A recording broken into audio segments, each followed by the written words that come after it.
Hello everyone, last video में हमने matrices के क्वेश्चंस किए थे 1 to 16। इस वीडियो में हम मैट्रिसेस ही कंटिन्यू करेंगे और कुछ क्वेश्चंस रह गए थे उनको सॉल्व करते हैं। इससे पहले हमने पूरा यूनिट 1 कवर कर लिया, उनके सारे इंपॉर्टेंट क्वेश्चंस कर लिए। तो अगर आप इस चैनल पे पहली बार आए हो तो उन वीडियोज़ को भी ज़रूर देख लेना। तो स्टार्ट करते हैं क्वेश्चन नंबर 17 से। 17th में देखो आपको गिवन है एक A matrix B and then find matrix C for this equation. तो जैसे मैंने लास्ट वीडियो में बताया था, हमें क्या निकालना है, सी निकालना है। तो सी को आप यहाँ पे ए बी सी डी लेकर नहीं करोगे। क्यों नहीं करोगे? क्योंकि डायरेक्ट एक बात बताओ इस इक्वेशन से कि मैं ये कह सकती हूँ 3a + 5b + 2c = 0। We need to find C, right. तो 2c को यही रहने दो, बाकी क्या हो जाएगा -3a - 5b। तो c की वैल्यू क्या हो गई 1/2 -3a - 5b। और लेट्स सपोज अगर आप एग्जाम में हो, क्योंकि मैं तो ये समझा रही हूँ तो पूरा सॉल्व करिए। एग्जाम में हो तो आपको क्या करना है, यहाँ देखो फर्स्ट कॉलम 1/24 है, बाकी अलग अलग है। तो आपको क्या करना है, पहला से फर्स्ट A11 निकाल लो और चेक कर लो, ठीक है। डिस्कार्ड करके हम हमेशा करते हैं। मान लो गलती से A11 -24 आ गया और यहाँ पे तो 2 ऑप्शन है। सो कि मूव टू दी A11 या A12। A12 निकाल रहे और जहाँ पे 2 एलिमेंट सेम हो जाए वो आपका करेक्ट ऑप्शन हो जाता है, ठीक है। तो यहाँ पे हो जाएगा ½ -3a, ये वाला ब्रैकेट -3a, मतलब डायरेक्टली मल्टीप्लाई कर देती हूँ। तो -3 -15 -21 -36, ठीक है। पेपर में तो एग्जाम में तो सिर्फ आपको कोई 2 एलिमेंट चेक कर लो और आंसर करके डायरेक्ट कर लो। -5 से मल्टीप्लाई कर दें, डायरेक्ट माइनस से कर दो, -5 से, तो हो जाएगा -45 -5 5 7 35 और -40, ठीक है। अभी हो गया ½ ऐड करो, -3 और माइनस क्या हो जाएगा -48। तो सॉल्व करोगे तो -24। इसका मतलब या तो सी ऑप्शन हो सकता है या फिर ए। बी तो डेफिनेटली, और डी भी क्या होने वाला है, गलत होने वाला है, ठीक है। नेक्स्ट कर दें इन दोनों को, -15 और -5 -20 -20 और 2 से डिवाइड करेंगे तो -10। देखो इन दोनों में से यहाँ -10 है तो सी करेक्ट ऑप्शन है, ठीक है। लेकिन मैं तो पूरा सॉल्व करूंगी। -21 -56 विच इज -28 आ रहा है ऑप्शन। -36 -76, ठीक है। तो जब ये सॉल्व करोगे तो -24 -10 -28 -38, ठीक है। So C option is the correct option. तो आई होप समझ आ गया हो कि एग्जाम में कैसे करना है इस क्वेश्चन को। नाउ क्वेश्चन नंबर 18 में आपको क्या करना है, सिंपली a² और 5a। ये तो बहुत आसान सा क्वेश्चन है। a² और 5a निकालना है और सॉल्व करना है। a² कर लेते हैं। तो यहाँ से a² निकालने के लिए we need to find a into a। a है हमारे पास 3 - 1 1 2, 3 - 1 1 एंड 2। मल्टीप्लाई करने के लिए क्या करते हैं, इस पूरे कॉलम को पिक करते हैं और यहाँ लिख लेते हैं 3 - 1। सो ये आ जाएगा 3 3 9 -3 -1 -2। फिर 1 से करेंगे तो 3 -1, 2 से करेंगे तो 2 1 2, 2 2 4। सो ये क्या आ गया, a² आ गया हमारे पास 918, 3 + 2 5 -5 और 3, ठीक है। अब a² -5 करना है। तो यहाँ पे भी वैसे डायरेक्ट कर सकते, 1 2 निकाल के चेक कर लो किस में से सही हुआ। जैसे मुझे दिख रहा है 8 5 -5 3 -5a। -5a का मतलब क्या है, 5 से a को मल्टीप्लाई करना है। तो हो जाएगा 15 -5 5 से मल्टीप्लाई कर रहे हैं ना, तो +5, फिर 5 -5 एंड देन 5 2 10। तो कितना आ गया, 8 -15 -7, 5 - 5 0, -5 + 5 0, 3 - 10 -7। तो कौन सा आंसर करेक्ट है, सेकंड। एग्जाम में आपको क्या करना था, सिर्फ ये वाला कॉलम निकालना है। तो यहाँ पे क्या आ जाएगा, -7 आ गया। So second is the correct option, ठीक है। Next question number 19। Question number 19 case study, और ये एग्जैक्ट क्वेश्चन क्योंकि मैंने डायरेक्ट कॉपी किया हुआ है। डायरेक्ट क्वेश्चन CVT में आया हुआ था, CVT किसी प्रीवियस ईयर क्वेश्चन में आया हुआ है, तो वहाँ से मैंने क्वेश्चन लिया था। इस क्वेश्चन को बिल्कुल लास्ट में करेंगे और ये करने का तरीका मैं आपको समझाऊंगी कैसे करते हैं। और इसी चैनल में मैं अभी कुछ दिनों में केस स्टडी डालूंगी और मैट्रिसेस के जो ML अग्रवाल के पीछे वाले क्वेश्चन है, तो आप एक बार उन वीडियोस को भी देख लेना, ताकि क्योंकि केस स्टडी से डायरेक्ट क्वेश्चन आता है। आप ये मत सोचना कि केस स्टडी नहीं देगा, तो केस स्टडी देते हैं एज अ पैराग्राफ क्वेश्चन करके एक पूरा आता है, जहाँ पे कॉन्टिन्यूसली 3 4 क्वेश्चन उसी से रिलेटेड होता है, ठीक है। तो केस स्टडी की भी प्रैक्टिस करके जाना from this equation, from matrices, determinant और जो हमारे डिफरेंशियल इक्वेशंस, डिफरेंशिएशन AOD वगैरह होता है, वहाँ से क्वेश्चन आते हैं। तो ये हम बाद में करेंगे। आगे क्वेश्चन करते हैं। नाउ क्वेश्चन नंबर 20, हमें इसमें गिवन है a² - 3a + ki क्या है, 0 है। So we need to find. इसमें आपको सिंपली देखो मैं कैसे करती, इसे यहाँ पे लिख लेती हूँ मैं a² - 3a और माइनस ki को इधर भेज देती। क्यों? क्योंकि यहाँ से जो भी आएगा मैं डायरेक्ट क्या कर लूँगी, कंपेयर कर लूँगी। और ये पक्का पता है कि जब मैं इनको सॉल्व करूँगी ना, तो यहाँ पे डायगोनल पे तो कुछ सेम नंबर्स आएंगे और यहाँ क्या आने वाले हैं, 0 आने वाले। ये सारी ऑब्जर्वेशन होती है, जो आप प्रैक्टिस करते रहो तो समझ आ जाता है। चलो पहले a² निकालते हैं। a² हमारे पास 2 - 1 3 1, 2 - 1 3 एंड 1। तो यहाँ पे कर लेते हैं 2 - 1 करेंगे तो ये आ जाएगा हमारे पास 2 और -1। तो 2 2 = 4 -3 -2 -1, ठीक है। और देन उसके बाद 3 2 = 6 -3 +3 +1। So this becomes 1 9 -3 -2। क्लियर? अब अभी तो -3 भी बचा है, तो यहाँ पे आ गया हमारे पास 1 -3 9 -2, -3 से डायरेक्ट मल्टीप्लाई कर देती हूँ तो यहाँ बच जाएगा प्लस, और ये -3 से करूँगी तो -6 -9 +3, -3 से कर रही हूँ ना तो -3, ठीक है। तो एक चीज़ तो मुझे समझ आ गई, इन दोनों को ऐड करना ज़रा, क्या आ रहा है -5, और -2 और -3 क्या आ रहा है -5। तो अगर मैं एग्जाम दे रही होती तो मैं लिखती -5 = -k, तो k की वैल्यू 5, ठीक है। अब सॉल्व करके दिखाती हूँ।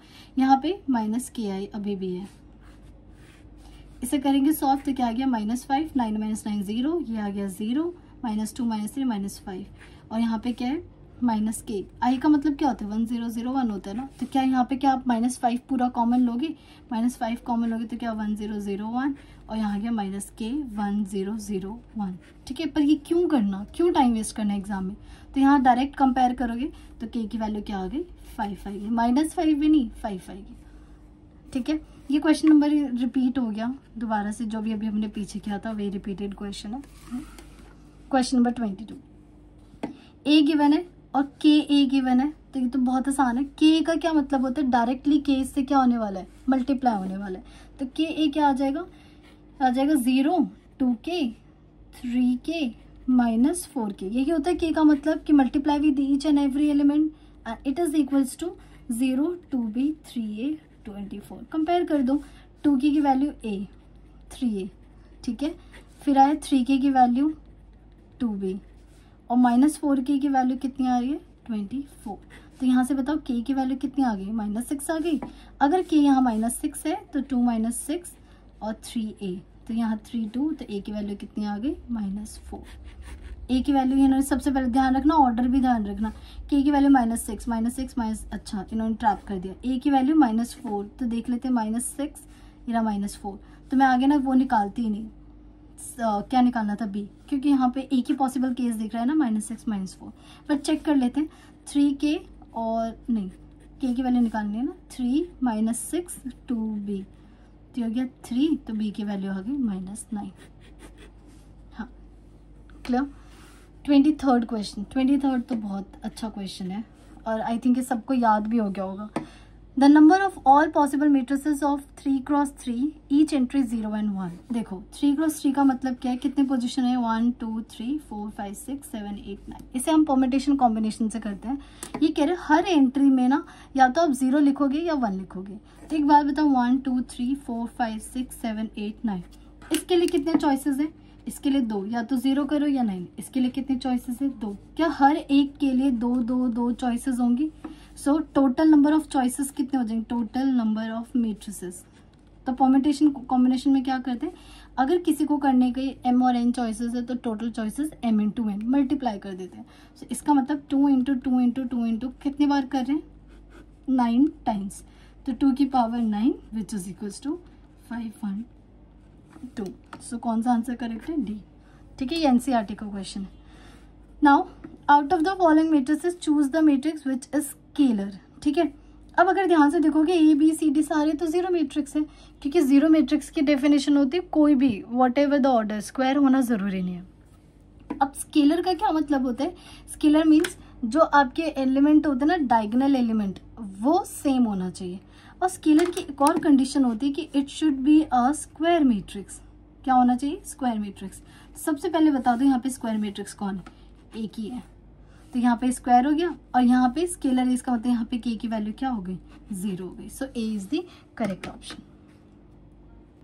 Now question number 25, if A and B are square matrices of order a plus B minus B is equal to, like बहुत सारे बच्चे, मुझे ऐसा लगता है डायरेक्ट ए आंसर करके आ जाएंगे, ठीक है, which is wrong because in matrices AB is not always equal to BA. There are some condition where AB and BA are equal, but they are not generally equal.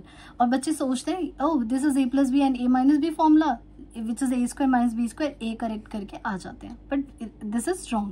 यहाँ पे आपको अपनी simple multiplication करनी है जो हम बचपन में सीख के आते थे, A plus B and A minus B। तो क्या करोगे? एक बार A से मल्टीप्लाई होगा A स्क्वायर, फिर A B से हो रहा है, और क्योंकि A पहले मल्टीप्लाई हो रहा है इसका मतलब माइनस ए बी, फिर B A, तो पहले B फिर A and then minus B square, और ये दोनों कैंसिल नहीं होते because A B and B are not equal. So which one is the correct option? B is the correct option. नहीं, बी नहीं, बी नहीं, बी में तो दोनों नेगेटिव है। ध्यान से देखते हैं, गलती हो सकती है। A square B square minus B है, A D, D is the correct option. एक सेकेंड, वन मोर, ये भी गलत है, हमने ध्यान नहीं दिया। यहाँ ए बी के आगे नेगेटिव है, देख लो, ए बी के आगे नेगेटिव ये रहा, और बी ए के आगे पॉजिटिव ये रहा। मुझसे गलती होगी तो आप थोड़ा एग्जाम में अटेंटिव रहना। Okay, so now 26 question. A is a 3x4, ये वही ऑर्डर पे बेस्ड क्वेश्चन है। ए 3x4 है, B and B is a matrix such that A transpose A are defined, then B is the type. B का matrix बताना है, तो आपको सबसे पहले देखो यहाँ पे ए लंबा क्वेश्चन नहीं है, लेकिन जल्दी आंसर मत करना, गलत होने के चांसेस है। ए 3x4 का है, तो मुझे बताओ ए ट्रांसपोज कितने ऑर्डर का होगा? क्या ऑर्डर चेंज हो जाता है? Number of rose, number of column बन जाते हैं, तो ये हो जाएगा 4 × 3 का, ठीक है।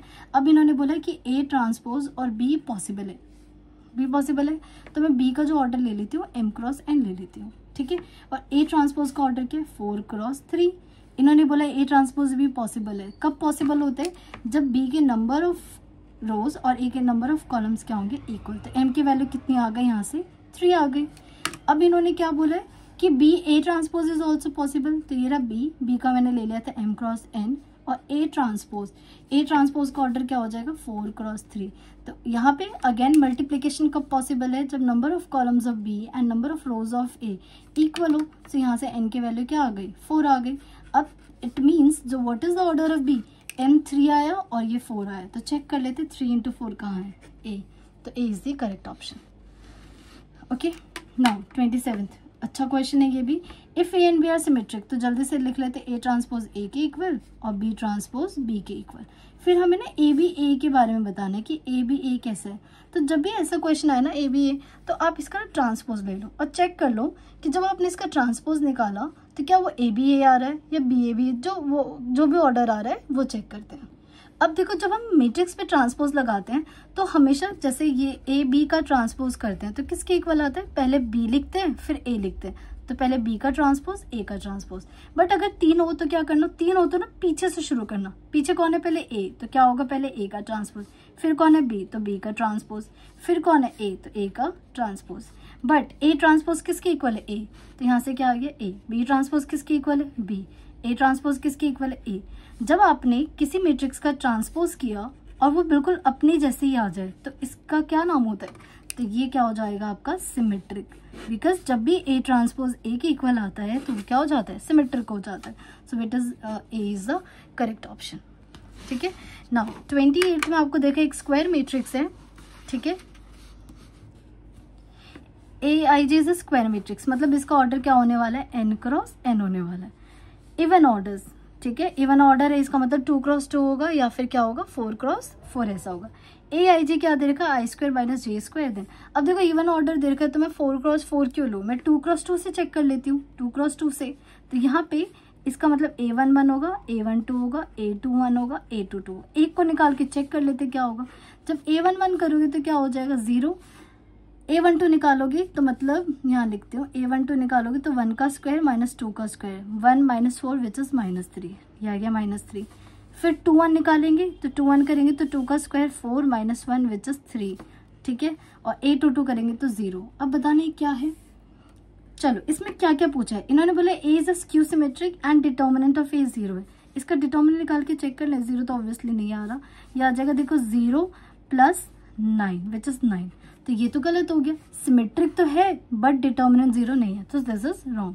फिर कह रहे A symmetric and determinant of A 0, ये तो अच्छा A symmetric and determinant of A square, ये सिमेट्रिक तो मुझे कहीं से नहीं दिख रहा, तो ये तो गलत हो गया। सिमेट्रिक ये भी नहीं होगा, सिमेट्रिक ये, सो कौन सा आंसर है मेरे अकॉर्डिंग तो D is the none of these, ठीक है। ठीक, एक्चुअली इस क्वेश्चन में ना एक कॉन्सेप्ट पूछना चाह रहा था, मतलब वो कॉन्सेप्ट यूज करना चाहते हैं।